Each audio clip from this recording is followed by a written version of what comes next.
हज़रत अबू बकर सिद्दीक का ज़माना था तो एक शख्स मुल्क के शाम का रहने वाला, बड़ा कर्जा चढ़ गया उस पे, तो वो हज़रत अबू बकर सिद्दीक के पास आया, कहने लगा आप अमीर भी हैं और अमीर भी हैं, दोनों बातें। एक अमीर ये है कि मुसलमानों के सरबराह हैं, और दूसरा अल्लाह ने आपको माल और दौलत भी अता फरमाया है, तो मेरे ऊपर कर्जा चढ़ गया है तो मेहरबानी फरमाए। वो कहता है हज़रत सिद्दीक अकबर ने मेरा हाथ पकड़ा, घर के अंदर ले गए। बाहर से दरवाजा बड़ा आला था, लेकिन घर के अंदर गया तो चारपाई भी कोई नहीं थी, खजूर की चटाइयां बिछी हुई थी, खजूर की छाल की, और वो भी फटी हुई। फरमाते सैयदना सिद्दीक अकबर ने बिठा लिया मुझे, और मुझे कहने लगे यार तुझे एक अजीब बात ना बताऊं? तो बताइए। फरमाने लगे 3 दिन हो गए मैंने अनाज का दाना भी नहीं खाया, खजूर के ऊपर गुजारा कर लेता हूं मैं, आजकल हालात मेरे ठीक नहीं है। लगा जी फिर मैं क्या करूं? तो आप फरमाने लगे तो उस्मान गनी के पास जा। किसके पास? शख्स कहने लगा जी मुझे तो बहुत सारे पैसे चाहिए। तो आपने फरमाया तेरी सोच वहां खत्म होती है जहां से उस्मान की सखावत शुरू होती है। तेरी सोच वहां तू जो सोचता है ना इतने मिलेंगे, तेरी खत्म होती है सोच जहां से उस्मान की सखावत शुरू होती है। तू जा। कहने लगा जी आपका नाम लूं? फरमाया जरूरत ही नहीं पड़ेगी। अजी मैं जिक्र करूंगा कि मुझे अमीरुल मोमिनीन ने भेजा है। फरमाया जरूरत है, सिर्फ इतना तू जाके बताना कि मैं मकरूज हूं और रसूलुल्लाह का नौकर हूं सल्लल्लाहु अलैहि, इतना बताना कि मुसलमान हूं, मुस्तफा का गुलाम, बस, और किसी इजाफे की जरूरत है।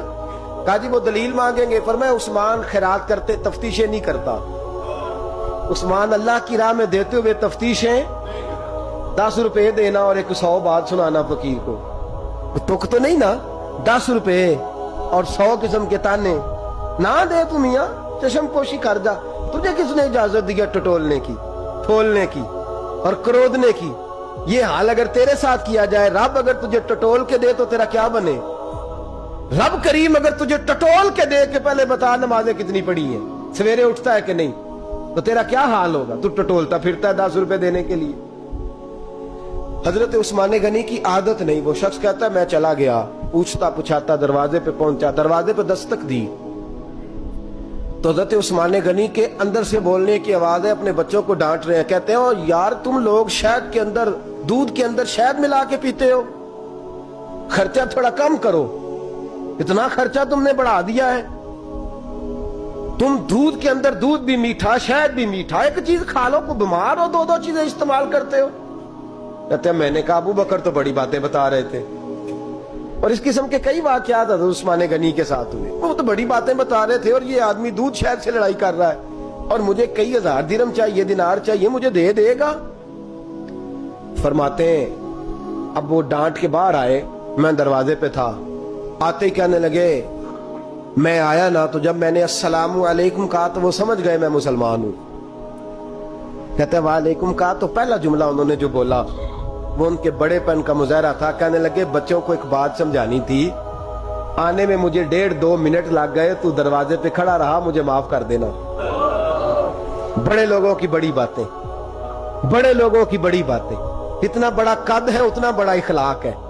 कहने लगे तुझे एक बात बच्चों से करने लग गया था, तुझे इंतजार करना पड़ा, जरा दरगुजर करना। कहते हैं फिर उन्होंने दरवाजा खोला, जो उस वक्त उनका माहौल था हवेली का, ड्राइंग रूम का, जो भी, मुझे बिठाया।